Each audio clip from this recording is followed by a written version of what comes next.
Hello বন্ধুরা, সৌমাবস আর্টল্যান্ড চ্যানেলে সবাইকে ওয়েলকাম। সব বাচ্চাদের বলছি, সবাই রেডি তো আঁকা শিখতে? বেসিক কিছু স্টেপ আজকে শিখে নাও, যেটা তোমাদের একদম মাথায় রাখতেই হবে আর কি। এগুলো না শিখলে তোমরা কোনো আঁকা কিছুভাবে শুরুই করতে পারবে না। কিছু লাইন শেখাবো, জাস্ট কিচ্ছু না, প্রথম ক্লাস, অত ঘাবড়ানোর ভয় পাওয়ার কিচ্ছু নাই। জাস্ট দেখো, দেখে দেখে বাড়িতে ফলো করো, আশা করি তোমাদের হেল্প হবে। তো শুরু করো। সবার আগে কিন্তু বেসিক তোমাদের আউটলাইন আঁকা শিখতে হবে। আর আউটলাইনের জন্য যে কোনো বিষয়ের রেখা, মানে সরল রেখা হোক, বক্ররেখা হোক, বা গোল হোক, মানে বৃত্ত হোক, সেগুলো কিন্তু তোমাদের আগে প্র্যাকটিস করতে হবে।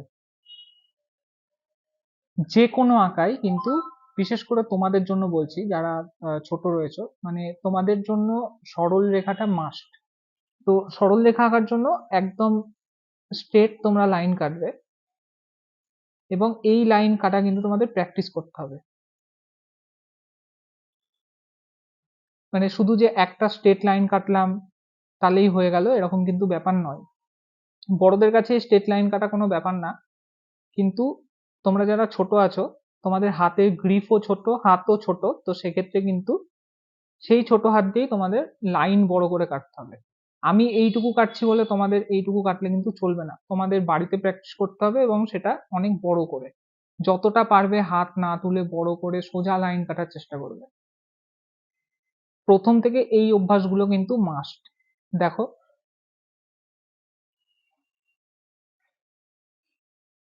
কোনো কিছু সাপোর্ট ছাড়া, ব্যালেন্স ছাড়া তোমাদের কিন্তু এই আঁকাগুলো প্র্যাকটিস করতে হবে। সরল রেখা হয়ে যাওয়ার পর তোমরা কিন্তু এরকম বক্ররেখা আঁকতে পারো। এটুকু না, যতটা পারবে তোমরা কন্টিনিউ করার চেষ্টা করবে। এটাতে কিন্তু তোমাদেরই হাতের কাজ ভালো হবে, বা যত অভ্যাস করবে, আঁকা জিনিসটাই এরকম অভ্যাসের দাস। যত অভ্যাস করবে তত কিন্তু হাতের কাজ ভালো হবে। ব্যাকা করে দাগ কাটতে পারো, বিভিন্ন রকমের ব্যাকা দাগ হতে পারে।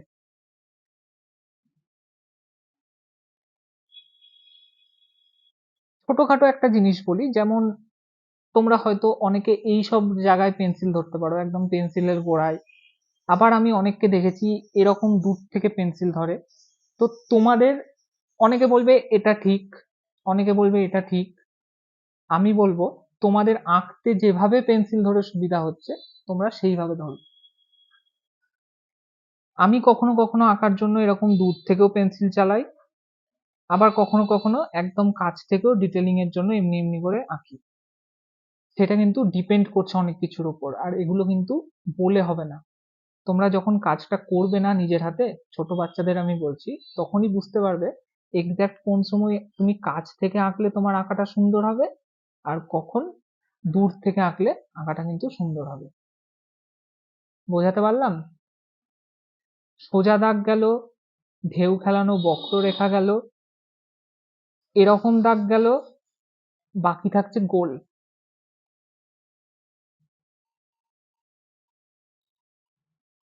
ট্রাই করবে অ্যাটলিস্ট, প্রথমবারেই যে একদম সুন্দর একটা নিখুঁত গোল হয়ে যাবে তা নয়। তোমরা ভালো করে নোটিস করো, আমি যে গোল করলাম সেই গোলও কিন্তু এক্স্যাক্ট গোল হলো না, একদমই তাই। আমাকে যারা চেনো তারা হয়তো জানো, আমার ক্ষেত্রেই তাহলে এরকম একটা গোল গোল হচ্ছে না। আর সেটা যদি আমি চাই তোমরা একটা একদম নিখুঁত গোল করে দেখিয়ে দেবে, সেটা কিন্তু পসিবল না।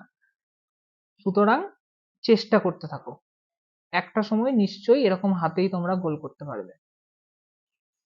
আর একই সাইজের নয়, বিভিন্ন বিভিন্ন রকম সাইজের প্র্যাকটিস করো, খাতা কেনো, খাতা ভরিয়ে ফেলো এঁকে প্র্যাকটিস করে। যেগুলো যেগুলো দরকার, এগুলো কিন্তু একদম বেসিক একটা স্টেপ। সোজা দাগ জুড়ে ট্রায়াঙ্গেল আঁকতে পারো, একটা দাগ, একটা দাগ, একটা দাগ, দেখো ট্রায়াঙ্গেল তৈরি হয়ে গেল। স্কোয়ার আঁকতে পারো।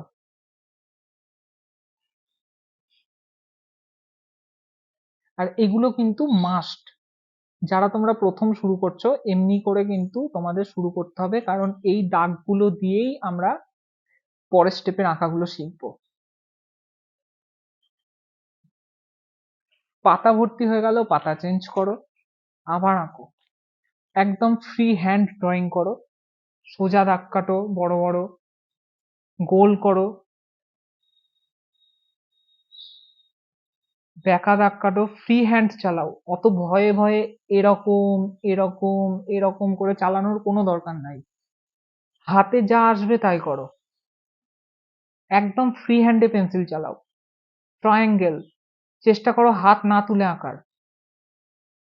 অবশ্যই তোমরা প্রথমে এরকম আঁকবে, এরকম আঁকবে, এরকম আঁকবে, 100 বার এটা ঠিক, কিন্তু প্র্যাকটিস করো যাতে একটানে হয়, একটানে হয়।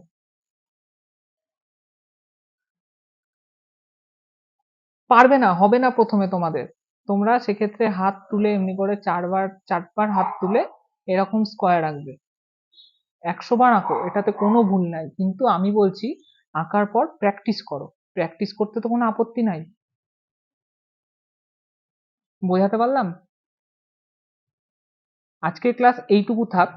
আমি সামনের ক্লাসে দেখাচ্ছি এইগুলো, এই স্কোয়ার, এই স্ট্রেট লাইন, ব্যাকা লাইন, এগুলোকে যোগ করে কিভাবে আরো কি কি আঁকা যায় তোমাদের খুব সিম্পলি আমি দেখিয়ে দেবো।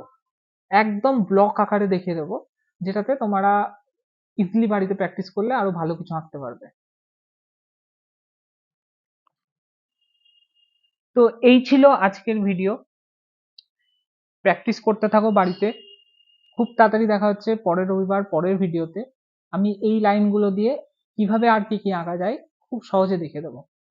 আর হয়তো তার পরের এপিসোডে ছোট্ট ছোট্ট করে আমি তোমাদের রং ধরাবো। তো ততক্ষণের জন্য অপেক্ষায় থাকো। কি আর বলবো, দেখা হচ্ছে পরের সপ্তাহে। ততক্ষণের জন্য প্র্যাকটিস করতে থাকো।